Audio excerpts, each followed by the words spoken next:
हाय friends, मैं हूं Manav. Welcome to movie Shuvi. करते हैं आपस में पॉजिटिव सा नमस्कार। कुछ होती हैं मूवीज जो आपको एंटरटेन करती हैं, जैसे पुष्पा 2 वगैरह होगी, उसके अंदर कुछ भी चल रहा हो, आप बोलते हो कि यार क्या एलिवेशन है, क्या चीजें हैं।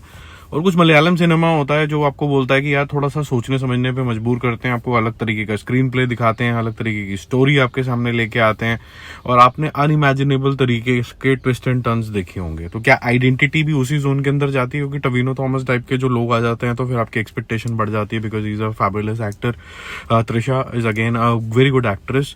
और ये जो मूवी का थीम है वो भी चल रहा है आजकल, वो थीम है आपका सस्पेंस थ्रिलर, और बीच में थोड़ा बहुत एक्शन भी है। तो आइडेंटिटी बनाई किसने? पहले तो अखिल पॉल और अनस खान ने इसको बनाया, और इससे पहले इन्होंने फॉरेंसिक नाम की मूवी बनाई थी, वो भी टविनो थॉमस के साथ ही बनाई थी। अच्छी मूवी थी, काफी सुलझी हुई मूवी थी, उसके अंदर कोई लार्जर देन लाइफ की चीजें नहीं थी। तब ये लोग नए नए आए थे, अब पैसे वैसे काफी ज्यादा इनको मिल गए हैं कि बेटा पिक्चर बनाओ, मजेदार बड़े स्केल के ऊपर बनाओ। तो इन्होंने बड़े स्केल के ऊपर बनाई है, प्रोडक्शन क्वालिटी आपको बहुत अच्छी लगेगी। स्टोरी इस तरीके की है कि आप एंड तक सेकंड गेसिंग करते ही रहोगे कि ये कौन है, वो कौन है, किसने कत्ल किया होगा, क्यों किया होगा, रियल इंटेंशंस क्या है, हीरो की रियल इंटेंशंस क्या है, जो विलन दिखाया है उसका इंटेंशन क्या है, ये आप सेकंड गेसिंग करते चले जाओगे। लेकिन कुछ डाउन साइड्स भी हैं, वो मैं इसके बारे में डिस्कस करूंगा, जो कि मलयालम सिनेमा में यूजुअली देखने को नहीं मिलता। तो कहानी कुछ इस तरीके की, एक छिछोरा सा तरीके का इंसान है, वो कहीं ना कहीं जो है ना चेंजिंग रूम के अंदर जाके फोटोज वीडियोस बनाता रहता है लड़कियों के, और फिर उनके बाद उनको या उनके घर वालों को या फिर उनके फैमिली मेंबर्स को कहीं ना कहीं जाके धमकियां देता रहता है। एक दिन वो मरा हुआ पाया जाता है, कंप्लीटली बर्न स्टेट में। अभी किसने किसको मारा है इसको, वो सारी की सारी स्टोरी यहाँ पर फॉलो करती है। यहाँ पर एक एलन नाम का पुलिस ऑफिसर आता है केरला के अंदर, वो बताता है कि त्रिशा जो है वो आपकी आइडेंटिटी जो है इस की वो रिवील करा सकती है। और वो कैसे करा सकती है? क्योंकि इसकी मेमोरी थोड़ी सी ठीक ठाक है, लेकिन अभी फिलहाल के लिए इसकी मेमोरी का कुछ झोल झाल चल रहा है, ठीक है। लेकिन इसको प्रोटेक्शन की जरूरत है देयरफॉर। और क्यों जरूरत होती है, क्या हुआ होता है इसके साथ, कैसे ये मिल जाती है टविनो को, जो इसका कहीं ना कहीं हेल्प करता है स्केच बनाने के लिए, और स्केच से फिर क्या कुछ रिवील होता है आपको मिडवे ऐसा लगता है कि आपने क्रैक कर लिया केस और ये तो बड़ी जल्दी खत्म हो गया।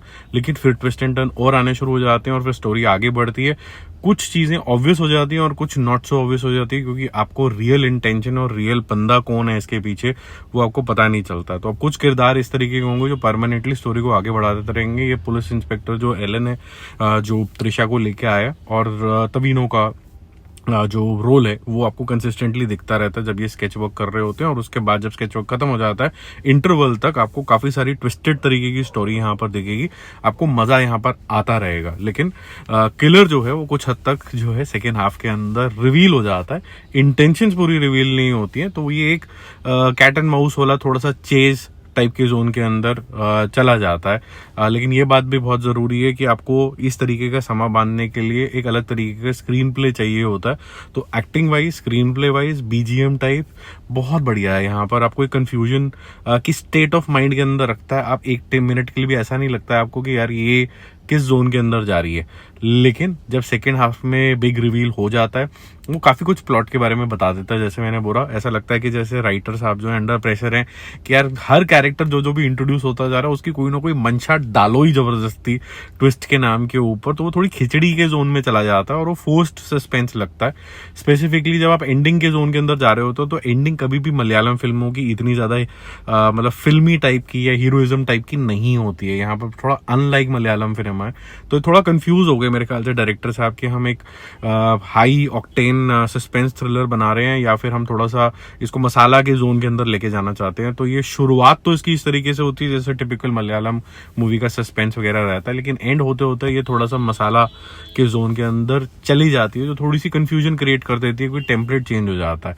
और एंड में हालांकि जो कुछ भी होता है वो जस्टिफाइड लगता है कि हाँ यार ऐसा ही इसका एंड होना चाहिए था, बट रश्ड अप लगता है और इसकी एंडिंग और बेटर हो सकती थी।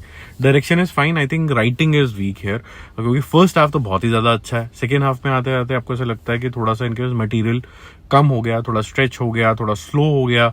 और फिर जो किरदार भी हैं जैसे मंदिरा बेदी के हो गए या फिर त्रिशा का खुद का किरदार जो कि इतना इंपॉर्टेंट सेंट्रल कैरेक्टर होता है वो भी थोड़ा सा कम हो जाता है। जो आपको सरप्राइज करेगा वो अगेन टविनो थॉमस करेगा, लेकिन उनके लिए भी मेरे पास एक फीडबैक है दिस दिस टाइम। विनय राय का जो रोल है, जो एलन पुलिस इंस्पेक्टर बना हुआ, वो भी काफी अच्छा उन्होंने रोल किया है। थोड़ा सा अनप्रिडिक्टेबल टाइप के जोन के अंदर वो जाता है। टोविनो थॉमस काफी स्टिफ तरीके के जोन के अंदर इसके अंदर है, ज्यादा एक्सप्रेशन वगैरह ज्यादा दिखाने की कोशिश उन्होंने ट्राई नहीं करी है। हालांकि इस तरीके के किरदार के अंदर आफ्टर सेकेंड हाफ काफी ज्यादा पॉसिबिलिटी थी अपनी एक्सप्रेशंस को काफी एनिमेटेड बनाने की। ये बिल्कुल थोड़ा फ्लैट एक्टिंग हो गई यहाँ पर, और ये कहीं ना कहीं ये तवीनों को ऊपर नहीं जा सकता क्वेश्चन मार्क, ये डायरेक्शन के ऊपर जा सकता है, क्योंकि डायरेक्टर का काम होता है कि बेटा आपको ये करना है, बेटा आपको ये करना है। तो उस जोन के अंदर जब ये रहता है तो बोला जाता है कि डायरेक्शन काफी अच्छी है। लेकिन फिर भी ये वन टाइम वॉच है। जिस तरीके की आज की डेट में सीरीज बनती हैं या फिर मूवीज बनती हैं जो आप ओटीटी पे देखते हो, ये आपको ठीक लगनी चाहिए, मेरे ख्याल से बुरी नहीं लगनी चाहिए। बाकी हम जल्दी मिलेंगे और रिव्यूज और अपडेट्स के साथ। Stay connected, bye bye.